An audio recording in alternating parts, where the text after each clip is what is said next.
दोस्तों नमस्कार। स्वागत है आप सबका आपके अपने चैनल हिंदी थ्रिलर स्टोरीज में। आज की कहानी अमेरिका से जुड़ा हुआ एक बम धमाके का है। चलिए कहानी शुरू करते हैं। और अगर आपको ये कहानी अच्छी लगे तो कृपया वीडियो को लाइक एंड चैनल को सब्सक्राइब करना ना भूलें। 16 सितंबर 1920 दोपहर के ठीक 12:01। न्यूयॉर्क की सबसे व्यस्त सड़क वॉल स्ट्रीट पर भीड़ अपने रोजमर्रा के कारोबार में डूबी हुई थी। सूट बूट पहने ब्रोकर, टेलीग्राम लेकर दौड़ते मैसेंजर, शेयर बाजार के बाहर खड़े निवेशक, हर कोई अपने काम में मशगूल था। सामने खड़ी थी दुनिया की सबसे ताकतवर वित्तीय संस्था जेपी मॉर्गन एंड कंपनी की विशाल इमारत। किसी ने नहीं सोचा था कि अगले ही कुछ सेकंड में इतिहास का एक ऐसा विस्फोट होने वाला है जिसकी गूंज 100 साल बाद भी सुनाई देगी। एक घोड़ा गाड़ी धीरे धीरे इमारत के सामने आकर रुकी। उस गाड़ी में लकड़ी के बक्से रखे थे, आम से दिखने वाले, बिल्कुल साधारण। सड़क पर किसी ने ध्यान नहीं दिया। घोड़ा शांत खड़ा था, चालक कहीं दिखाई नहीं दे रहा था। और फिर धमाका, इतना भयानक कि पूरी सड़क हिल उठी। शीशे टूट गए, पत्थर के टुकड़े हवा में उड़ने लगे, लोहे के टुकड़े, कीले और भारी धातु के गोले चारों ओर बिखर गए। कुछ ही सेकंड में 38 लोग जमीन पर गिर चुके थे, कुछ वहीं मृत, कुछ तड़पते हुए, सैकड़ों घायल। खून से भीगी सड़क, धुएं से ढका आसमान।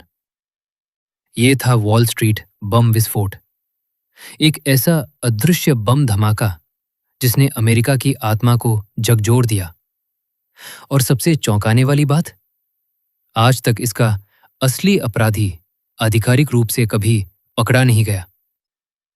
धमाके के बाद पूरे न्यूयॉर्क में अफरा तफरी मच गई। पुलिस और फायर ब्रिगेड घटनास्थल पर पहुंची। घायल लोगों को पास के अस्पतालों में ले जाया गया। कुछ ही घंटों में ये खबर पूरे देश में फैल गई। उस समय अमेरिका पहले ही युद्ध के बाद की उथल पुथल से गुजर रहा था। रूसी क्रांति के बाद रेड स्केयर का दौर था। कम्युनिस्ट और अराजकतावादी आंदोलनों का डर हर जगह था। जांच की कमान सौंपी गई उस संस्था को जो आज दुनिया की सबसे शक्तिशाली जांच एजेंसी मानी जाती है, फेडरल ब्यूरो ऑफ इन्वेस्टिगेशन। उस समय इसका नाम अलग था, लेकिन ये वही संस्था थी जो आगे चलकर FBI के नाम से जानी गई। जांचकर्ताओं ने विस्फोट स्थल की छानबीन शुरू की। उन्हें पता चला कि ये कोई साधारण विस्फोट नहीं था। गाड़ी में लगभग 100 पाउंड डायनामाइट और सैकड़ों पाउंड लोहे के टुकड़े भरे गए थे, जिन्हें विस्फोट के समय शराबनेल की तरह उड़ाने के लिए तैयार किया गया था। ये एक योजनाबद्ध हमला था, पूरी सटीकता के साथ। सबसे अजीब बात यह थी कि घोड़ा वहीं मरा हुआ पाया गया, लेकिन गाड़ी चलाने वाला व्यक्ति गायब था। क्या वो भी विस्फोट में मारा गया, या उसने टाइमर सेट करके पहले ही गाड़ी छोड़ दी थी? कुछ गवाहों ने कहा कि उन्होंने एक संदिग्ध आदमी को गाड़ी से उतरकर भीड़ में गायब होते देखा था, लेकिन उसकी पहचान कभी पक्की नहीं हो पाई। उस दौर में CCTV नहीं थे, न डिजिटल रिकॉर्ड। सब कुछ चश्मदीद गवाहों की याददाश्त पर निर्भर था, और अफरा तफरी में यादें अक्सर धुंधली हो जाती हैं। जांच के दौरान कुछ चौंकाने वाली बातें सामने आईं। विस्फोट से कुछ दिन पहले आसपास की दीवारों पर अराजकतावादी नारे लिखे पाए गए थे। धमाके के बाद एक पर्चा मिला जिसमें लिखा था, राजनीतिक कैदियों को रिहा करो वरना मौत तय है। ये साफ संकेत था कि हमला किसी राजनीतिक उद्देश्य से किया गया था। संदेह की सुई अराजकतावादी समूहों की ओर घूमी। उस समय इटालियन अमेरिकन अराजकतावादी समूह सक्रिय थे, जिनका नेतृत्व एक कट्टरपंथी विचारक कर रहा था, लुइगी गैलिनी। उसके अनुयायियों को गैलियनिस्ट कहा जाता था। वे पूंजीवाद और सरकारी संस्थाओं के खिलाफ थे। उनका मानना था कि हिंसा ही बदलाव का रास्ता है। क्या ये हमला उन्हीं का था? इसी दौर में दो इटालियन प्रवासियों, निकोला साको और बार्तोलोमेओ वेंजेट्टी, को एक अलग हत्या के मामले में गिरफ्तार किया गया। लेकिन जनता के बीच ये धारणा बन गई कि वॉल स्ट्रीट धमाका भी उन्हीं जैसे अराजकतावादियों का काम हो सकता है।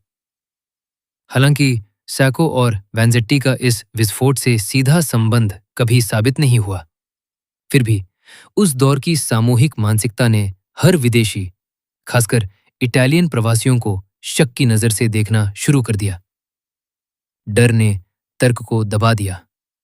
जांचकर्ताओं को विस्फोट में इस्तेमाल डायनामाइट के टुकड़े मिले। उन्होंने सप्लायर्स की लिस्ट खंगाली, लेकिन उस समय डायनामाइट का इस्तेमाल खदानों और निर्माण कार्यों में आम था। किसी एक व्यक्ति तक पहुंच पाना लगभग असंभव था। घोड़े के अवशेषों से यह भी पता चला कि गाड़ी हाल ही में खरीदी गई थी, लेकिन नगद भुगतान के कारण खरीदार की पहचान नहीं हो सकी। कई संदिग्धों से पूछताछ हुई, कुछ को गिरफ्तार भी किया गया, लेकिन पुख्ता सबूत के अभाव में किसी को दोषी नहीं ठहराया जा सका। धमाके के बाद जेपी मॉर्गन एंड कंपनी की इमारत की दीवारों पर गहरे गड्ढे पड़ गए थे। कंपनी ने उन्हें कभी पूरी तरह मरम्मत नहीं कराया। आज भी उन पत्थरों पर छोटे छोटे निशान देखे जा सकते हैं, मानो इतिहास खुद उस दिन की गवाही दे रहा हो। क्या ये आतंकी हमला था? आज के नजरिए से देखें तो ये अमेरिका के इतिहास के शुरुआती बड़े आतंकी हमलों में से एक था। इसका उद्देश्य केवल हत्या नहीं था, ये एक प्रतीकात्मक हमला था। वॉल स्ट्रीट पूंजीवाद का प्रतीक था। उस पर हमला करना व्यवस्था को चुनौती देना था। लेकिन सवाल अब भी बाकी है, हमलावर कौन था? कुछ इतिहासकारों का मानना है कि ये गैलियनिस्ट अराजकतावादी मारियो बूदा का काम हो सकता है, जो बाद में इटली भाग गया। लेकिन ये केवल अनुमान है। आधिकारिक तौर पर केस आज भी अनसुलझा है। इस विस्फोट ने अमेरिका की सुरक्षा नीतियों को बदल दिया। सरकार ने कट्टरपंथी संगठनों पर सख्ती बढ़ाई।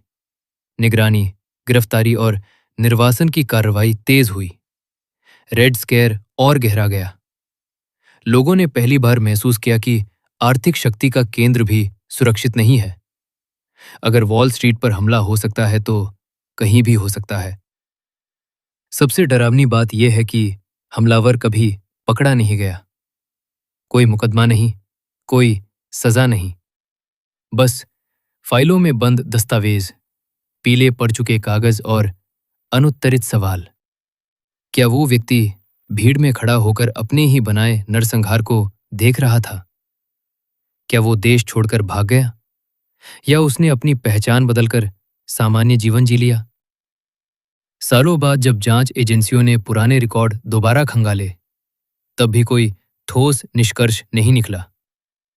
आज जब आप वॉल स्ट्रीट से गुजरते हैं तो शायद आपको उस दिन की चीखें सुनाई न दे, लेकिन इतिहास की परतों में वो दिन जिंदा है।